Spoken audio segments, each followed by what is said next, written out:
welcome to my channel again and welcome to Pearl TV.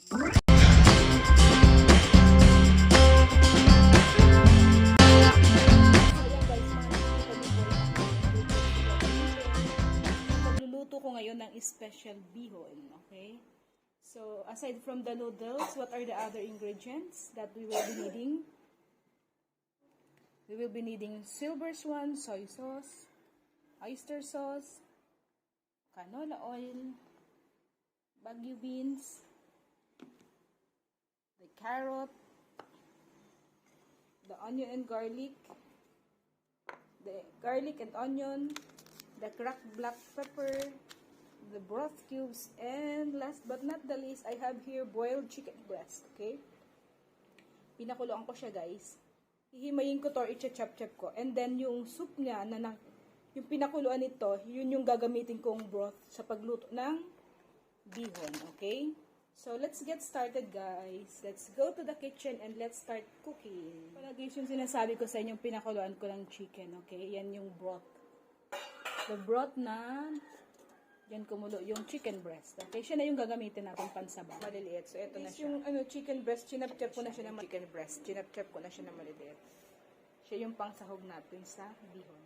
Okay, guys, magpainit na tayo ng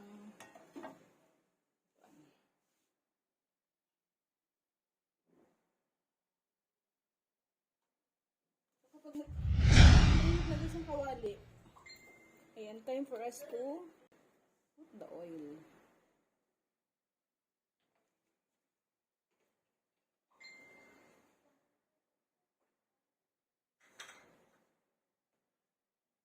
Sobrang init na to, guys. Pwede na natin ilagay ang bawang or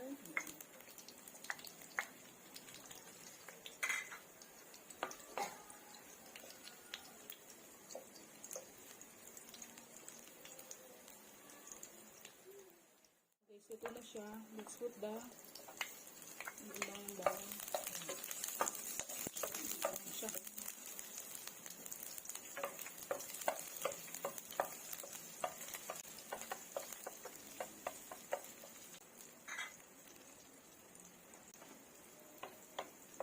Pwede din natin, guys, lagay yung manok.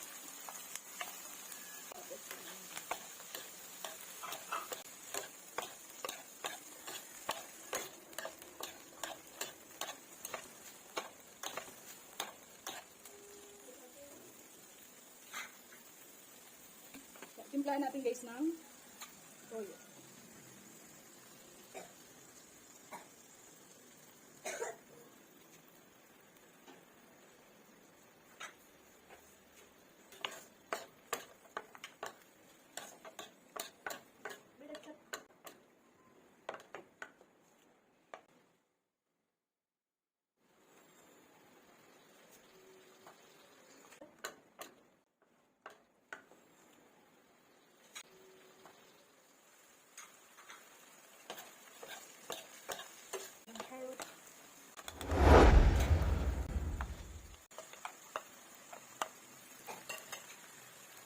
Bigyan natin ang beans.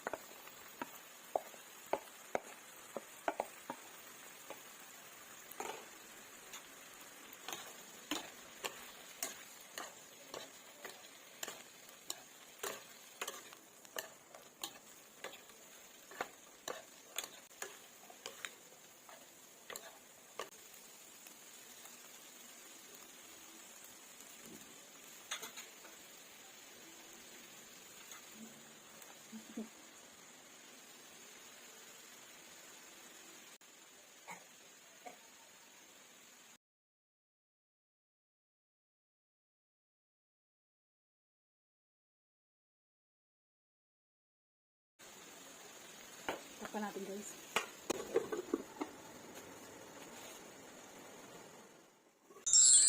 Guys, ito na siya. Pinilip natin ito, guys. Tanggalin na natin. Ilipat na natin sa ibang lalagyan.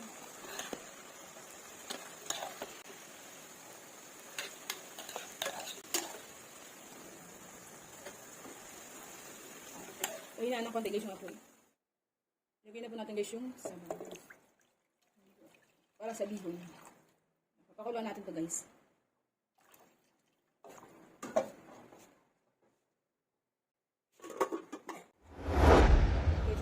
boiling already. Okay, as you can see, we can now add the broth cubes. Okay.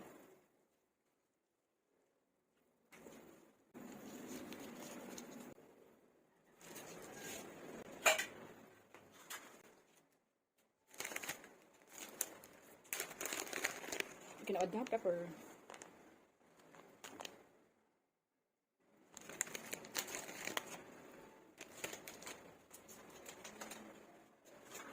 Check natin ang lasa, guys.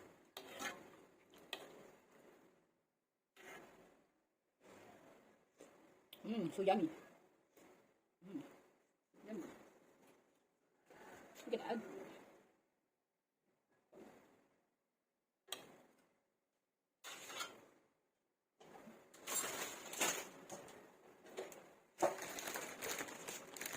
yun guys, since it's boiling, ilagay na natin ang ating bihon. Matagal maluto ang bihon. As much as possible, we have to cut into 2 pieces.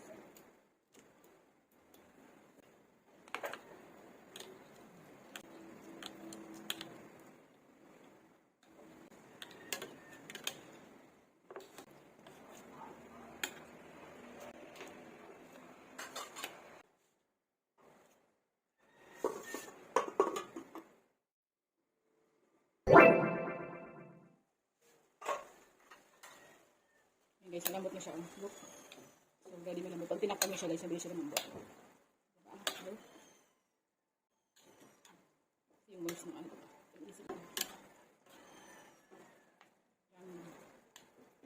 Tikman natin guys yung sabaw, okay?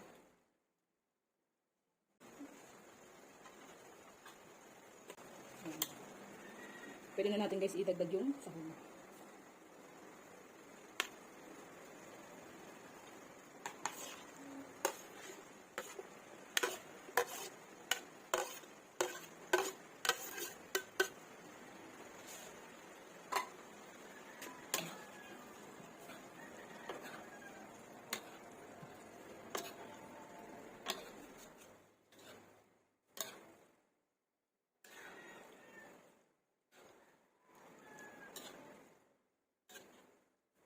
Guys, luto na ang ating bihon gisado. Ayan. So, ayan guys, luto na ang ating bihon gisado. Nagets ko na guys yung secret ng pagluto ng bihon gisado. Dapat guys, hindi siya ano guys, masabaw. Kasi pag masabaw siya, mabilis yung mapanis. Isang araw lang kailangan niya medyo tuluin yung ano. Saka hindi overcook. Kasi pag overcook talaga siya guys, promise, mabilis siya masira. Ayan. So, yan yung tip ko for today. Pag nagluto kayo, saktong dami lang ng tubig. Tingnan nyo. Yan. At yung magtutong-tutong, okay nga yung guys. So, ganyan, no? Okay, thanks for watching, guys. Bye.